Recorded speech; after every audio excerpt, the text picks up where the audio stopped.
everyone, it's Michelle McLean. I'm your host for Top Industry Professionals Tip Radio right here. And we are so excited today to welcome all the way from California. She's originally from the UK, the founder, president, and owner of Fashion for Profit Consulting for over 25 years. Aside from her being a global entrepreneur, she also is an award-winning author, expert witness regarding industry related issues such as chargebacks, trademarks, copyrights. She's also a global consultant with the International Trade Center, the World Trade Organization, and the United Nations. She was honored at IAOTP's annual awards gala this past December in Nashville as top founder and president of the year and empowered woman of the year. So, for her outstanding leadership, dedication, and commitment to the industry, we welcome you, Frances Harder. It's so great to chat to you today. Thank you so much. Thank you. Appreciate it. I was honored to meet you and your beautiful daughter in September last year at Fashion Week, and you were revealed on Mhm. the board. And we got to talk about your industry, your for-profit business in the fashion industry. Tell us, how did you get involved in this? In the fashion industry, um, I suppose really it was in my blood because my mother was a fashion designer for her brother who had a factory in Nottingham. And then so she learnt the trade. My father was a textile chemist working in England, and he was working on dye stuffs and lots to do with the textile industry. And of course, Manchester at that time was kind of the textile center of the world because it was damp. Of course, we know it rains a lot. So the cotton would come in from America, unload in Manchester, and because it was damp, they needed that dampness to spin and weave the cotton. So mills were all over the northern part of England, and so they did all most of the spinning and weaving for all the cottons that was brought in. And so Manchester and was Lancashire was really the center for the textile industry at that time.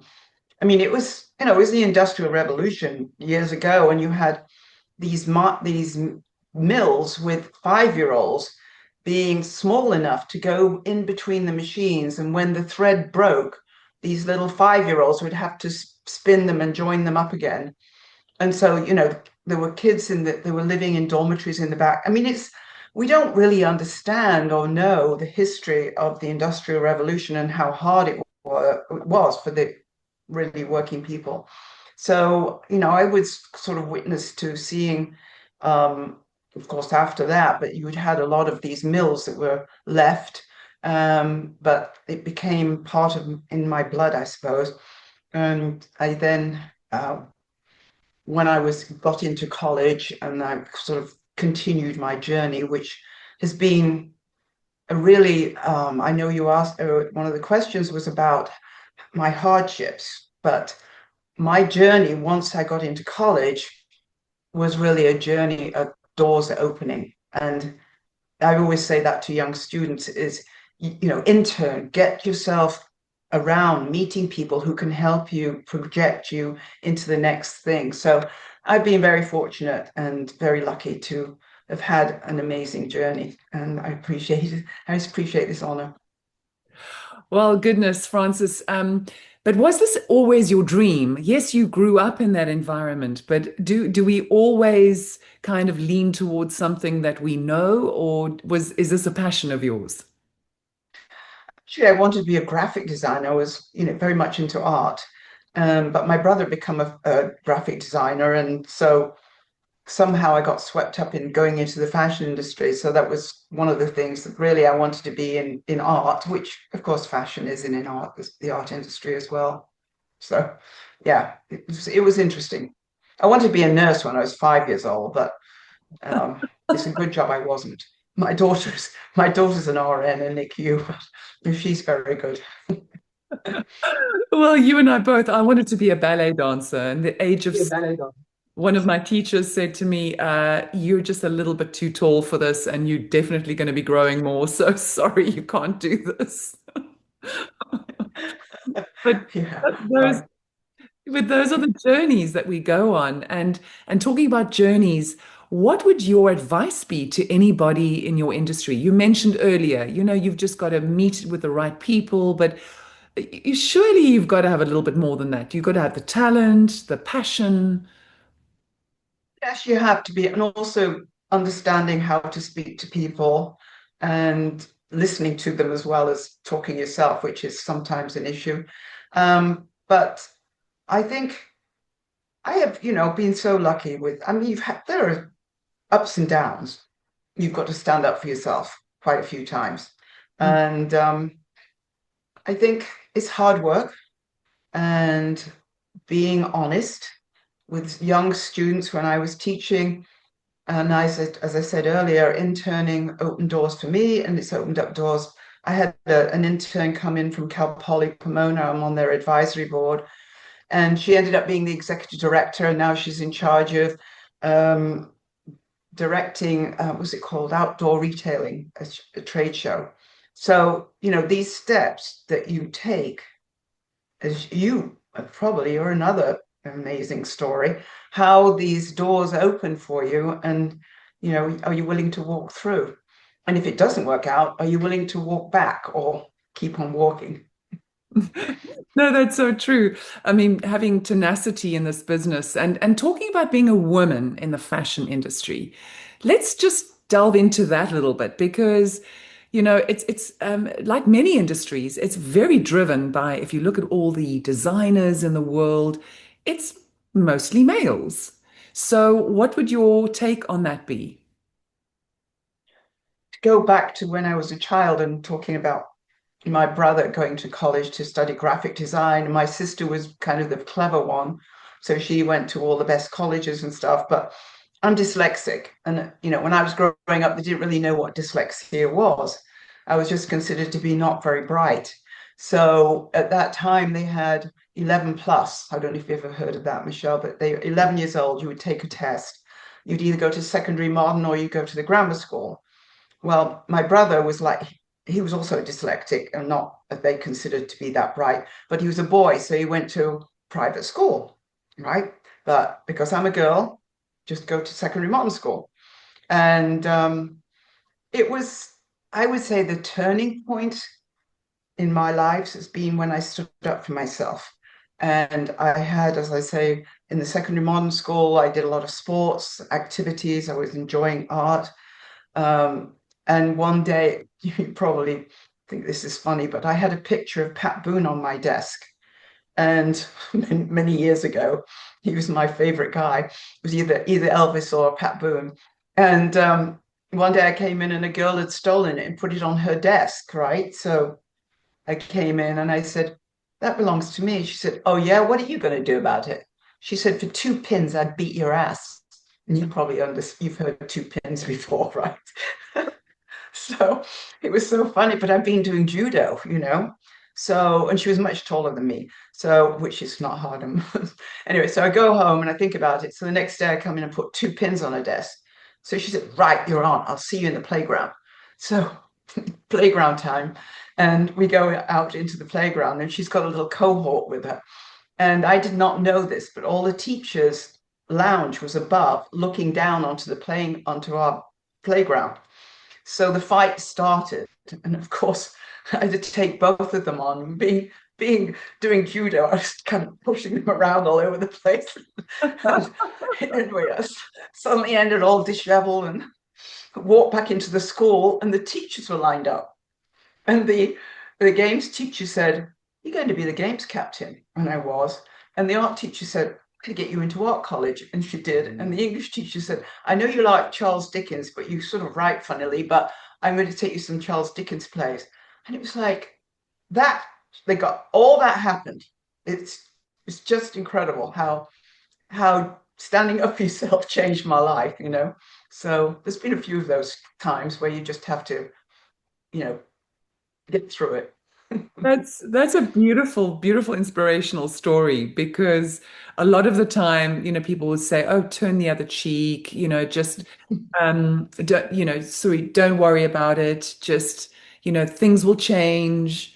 But you're right, to be able to be as tenacious as you are, and compassionate in your business, you need to have that determination and that go. The funny part was I was like 14 years old. And you fast forward to about 4 years ago, I was invited to a fashion show in Beverly Hills, and Pat Boone is the MC. So, Did you tell her the story? oh yeah, yeah. So Oh, now I've got a picture of myself with his arm around me, and I was thinking, how in the hell did I ever think when I was 14? You fast forward, and I'd end up with his meeting him and having his arm around me and at an event in Beverly Hills, It was those very are funny. those are some crazy things that one experiences in life. But that's Yeah. so my next question was going to be, but maybe you shared it with us already, your biggest obstacle in your business. Yes, as I say, dyslexia probably once I got through, and then of course, thank God for spell check now, right? So we've we're using the computer for everything and wrote the book, and thank God I had spell check to correct me. Well, I mean, now honestly, most kids would be seen as dyslexic because they do refer entirely to spell check and the Yeah. dictionary on our phones. And I mean, I've become very, very lazy, I must say.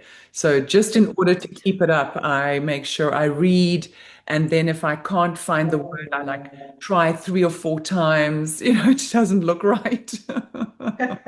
Yeah. I mean, we do have that help now, right? With a lot of you've got choices to make and everything. So we're looking at even talking to it, to asking questions and sending messages through audio is pretty amazing, really. I don't know about you, but I find technology to be a total pain in the ass sometimes. It's just, taking over our world. And I got hacked, and it's just, well, every day, it's like password for this and password for that. And, Hmm. No, I'm with you. I got hacked beginning of the year as well, and someone used my profile to promote a diamond product from my country, and it went. I mean, it went as far as the governmental level because it was just such a big scam. wow, So no, no. wow, I got it. Yeah. Yeah. So what happened? Did you manage to get everything back? How did it resolve itself? Well, I actually went to the media and I exposed, and they found the person through Wow. international media. So Mm. it exposed a scam. But I mean, this is happening on a regular basis to so many people. And I hear you on the technology side. I mean, how do you feel in your industry from where we've been for so many years? I mean, I was in the beauty industry. When I won Miss Universe, nobody knew because we weren't on social media. We had to send a telefax to my parents in Africa. And so how has, technology changed your industry and for the positive? It's mixed positive and negative, really. But I mean, there are some amazing things happening in regards to manufacturing. Of course, everybody's trying to bring it back, but we haven't built the infrastructure here. So, you've got factories downtown that you can't even get a truck down the alley. And then you go to China and you see how things are manufactured there. Beautiful factories, and everybody, you don't really realize when you start looking that people are living behind the factory in dormitories, and they're there all year until they go home for the 2 weeks vacation. So it all looks clean. The sewing machine operators, you find out that they're sitting in diapers because when it's time for a break, all the girls are wanting to go to the toilet and they can't have a break. So it's all so bizarre. And then downtown LA, of course, with what's happening now, they've a lot of although I would have to say that the clothing industry for the most part is really well sort of organized as far as making sure that everybody's got the licenses and the manufacturing license, making sure that they've got their if they're producing for other people. And there is a code that you have to go through in the clothing industry after they found sewing machine operators changed sewing machines in the early 90s in El Monte. And so they then said anybody manufacturing in California has to take a test. Anyone manufacturing for the owners also, that's the contractors, also needs to make sure that everybody is being paid fairly, they're getting the breaks, and they have manufacturers, inspectors coming in. Same in New York, they have a similar code there as well. So, but as you know, Michelle, we're all wearing what the hell we want. So Mm, the industry is upside down. It's not making us go out and buy things because we've got to wear a short skirt or hot pants or, big shoulders. You can still wear that. You can wear what you want. mm, We're all styling ourselves. So this has really hit the industry hard. And that with what's happening with the tariffs and all the rest of it, everybody's up in arms. Small company I'm working with, she had an order for $30,000, and because of the new tariffs, it was like 90,000. So what's going to happen? These businesses are going out of business. So it's a very, very precarious moment that we're going through. I'm not sure how anybody's going to survive this. Hopefully things will come through it. But as far as the manufacturing side, we've got robots working, doing some sewing. You've got able to scan your body, have the pattern fit to you, custom made, individually cut and sewn. So there's some really interesting things happening, mm. which hopefully will come forward a little bit more later on. So what is it exactly, if you can take it through for our listeners, what is exactly your business, your line of business? My business evolved basically out of being a teacher for many years, a professor at Otis College of Art and Design and at Bidham and at different places. And it kind of made me realize that without the art is one thing, but you need to have business. So I started to develop a business class when I was at Otis. That led me on to write my book. But I also met somebody who wanted to open the Fashion Business Incorporated. It's like an incubator, it was. Mhm. So we started that in the early, what was it, 1999. And we very luckily got a big grant from the city, which you would enjoy because I put a big fashion show on at the athletic club in LA and invited all the top people from the city hall. And it was quite funny because the models were in the back and they were drinking Red Bull and vodka. And there was a Russian model. I said to the girls, okay, the first scene, I rented these fox fur coats and they were wearing bikinis underneath, right? So I said, your target's the end of the runway, so take your coats off down there. So these models walk down the runway, all these guys sitting there going, oh, coats, very nice. So of course they get down to the end of the runway and they drop. Suddenly these guys woke up. And the Russian model didn't realize that one tit was hanging out. So Oh goodness, it must have been the Red Bull, not the vodka. it was a Red Bull, yeah. It was hilarious. So I got a $250,000 grant, and that really helped us open the center. We had it all architectured, 5,000 square foot, and it really launched the FBI. But before that, when I was teaching at Otis, I'd been approached by a Japanese company to design a line for them for children, for preteens, a contemporary line, high-end dog department. So that was another cultural, really interesting to work with the Japanese. I don't know if you've ever had the pleasure, Mhm. but they're good, right? They really do what they say they're going to do. I was They very do, but they're impressed. hard taskmasters, aren't they? They absolutely, almost like the Germans. I come from a German background, so it's like you say you're going to do this, you do this, you do the business, you. I'm married to a German. I lived there for 6 years. My goodness, where? Munich. Oh, it's a lovely city. It But was it's a kind of funny amazing. story. An English person gets married to a German. That's my parents. My dad's Scottish, my mom's German. Just after Oh, the funny. Second World War, my grandparents didn't speak to each other. It was just a bit of a shit show. But Oh, really? That's funny. I know. When my husband's parents met my parents, it was quite funny. But I mean, I went there. Actually, I was married before to an English guy, and we got divorced. Well, I was in the process, but I was at the Oktoberfest and I was an out of work designer. But of course, So, of course, yes, you had to go there. And you've been there, and everybody's doing this, and also, suddenly this guy next to me goes, old guy goes, so what do you do for a living? I said, I'm a designer. He said, we need designers. He said, can you start on Monday? So I said, yeah. I ended up working 4 years on Airbus as a technical drawer, technical design. They call it technische Zeichnerin. Kannst du Deutsch auch? ja, sicher. Yeah, Ist dein Deutsch sehr gut? yeah, yeah, yeah, naturally. We've Oh, got a lot in common, Michelle. amazing. So it was a very funny time living in Germany. And I was there, as a technical drawer for 4 years. And then my new husband had invited me to get married. And we traveled around the world and got married in Sri Lanka and then went through India to Sri Lanka and then, from Kathmandu, India, Sri Lanka, over to Thailand, Indonesia, and then back to America. He had a green card because he worked here.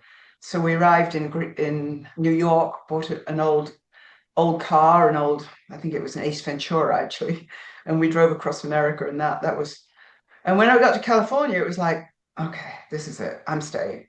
The So pulled. I loved it. That's it.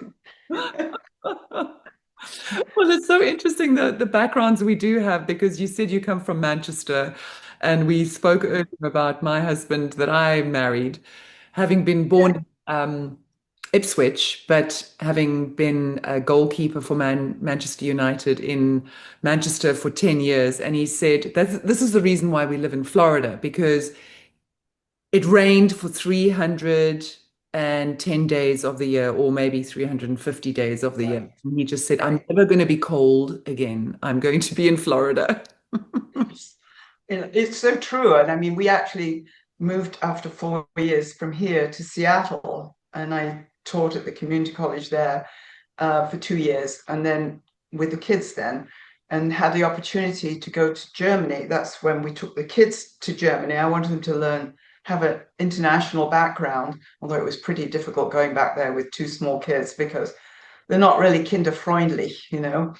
So we had some funny little episodes, with Hausmeisterin telling the kids, Fusse putzen. And we had a dog with us, and it was always the schöne Hund. Oh, was ein schöner Hund? Fusse putzen.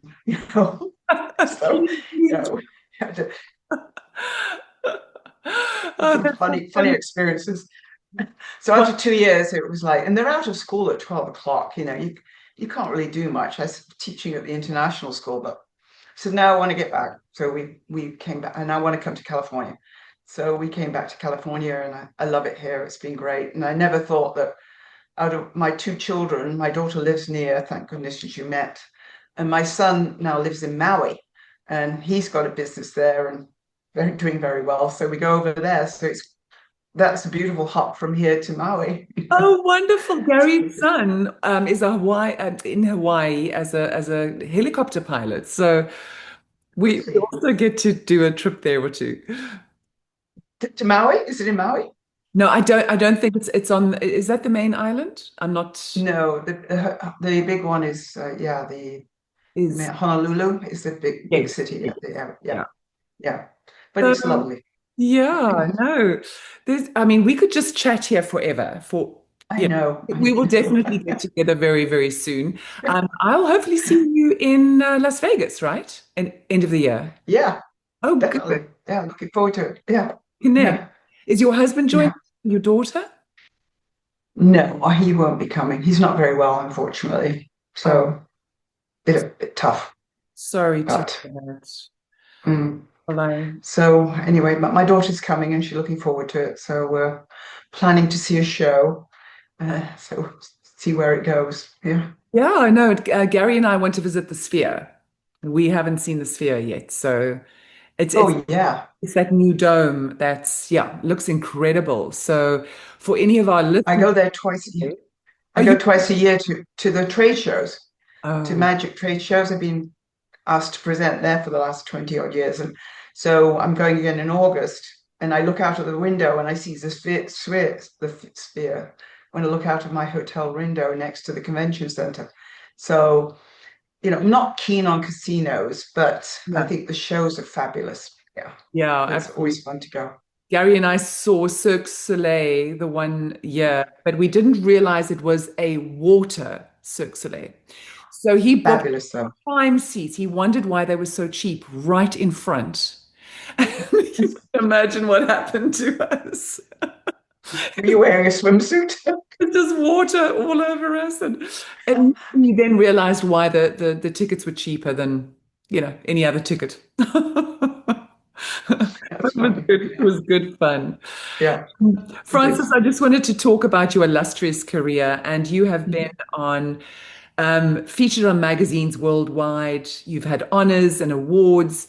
You've been on the billboards, obviously, for IAOTP, not only in New York, but in Nashville. So congratulations on all your achievements. Thank You're you. now going to be in Las Vegas this year, where you'll receive a top founder, president of the decade. So, what would you say is the highlight of your career? Really now looking back on it and not realizing how lucky and fortunate I've been with moving forward and the experience of, having being invited to go to the French government to see what they were doing about the big brands and protecting them, being invited to Germany to see how they were doing on sustainability, being invited to China to speak at the universities, Australia to speak all the way around. Um, and then working with the United Nations, assisting third world countries enter the American market. So my first one was Peru, which was, have you ever been there? Well worth a visit. I went there, but I have not gone to Machu Picchu, which I'm very, No, very I didn't excited get. about. I want to go back there. I couldn't go to because I was working, but we went up to Lake Titicaca, which is like 14,000 feet high, and it was just incredible. And the work they do and the people are just so lovely. And then after that, it was in Kathmandu helping the cashmere producers, and that was interesting too. Um, and then the last one was in Egypt, but because of COVID, it was all Zoom meeting, so it was not my favorite actually. I'd love to go to Egypt, but there was some problems, like, after 44 Zoom meetings and not only turning up for 26, it was like, odd. No, I've been very fortunate to go to Egypt and to actually go to Giza and be was one of the times when people were still allowed to go into the tunnels, into the pyramids. I went to Upper Beautiful. Symbol. I went to actually stayed in Agatha Christie's room where she wrote Murder on the Nile. Um, Wow. just beautiful, beautiful experiences. However, the rest, Cairo and the rest of the country, it's, one can hardly imagine that they built the pyramids. It's a Yes, whole right. different culture to what you see, but It yeah. is amazing. And when you think about it, I mean, Peru, they have some pyramids too. Hmm. It's Hmm. smaller, but pyramids, and they do have them around. And it's like, how did they all do that? It's sort of, and how could they build them? It's just mind-boggling to think And about. And Mexico City as well. Mexico in general, the Aztecs and Yeah, I think it was all connected. So, but yes, thinking about the textile side of it, the wonderful work that they did, they wove gold into a lot of their fabrics. I mean, I'm actually wearing something here from beautiful. Dubai. Um, but I've got from Thailand, where when I won Miss Universe, I have got dresses that have got gold woven into it. I mean, just like really unbelievable.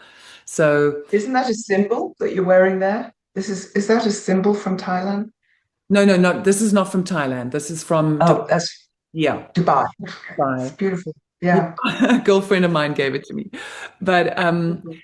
so what would you say textile wise in the world? I mean, you have traveled to so many places. You spoke about all the highlights you've had.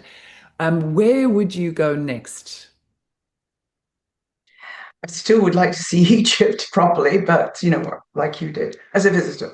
Yeah. Um, so I think, as far as travel is concerned, I just love to go, as I say, Maui and, you know, see different things and experience.